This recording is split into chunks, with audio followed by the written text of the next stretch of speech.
Perlawanan Palestina Brigade Al-Qassam melanjutkan pertempuran banjir Al-Aqsa hingga hari ke-225 sebagai respon atas agresi Israel di jalur Gaza. Pertempuran sengit sedang terjadi dengan pasukan pendudukan di semua medan pertempuran, terutama di Jabalia, di utara jalur Gaza dan di Rafah di selatan jalur Gaza.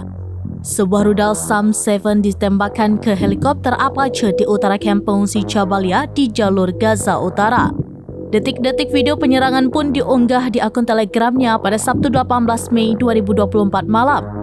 Namun, Israel belum mengkonfirmasi kebenaran dari serangan ataupun video tersebut.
Download Tribun X sekarang, menghadirkan lokal menjadi Indonesia.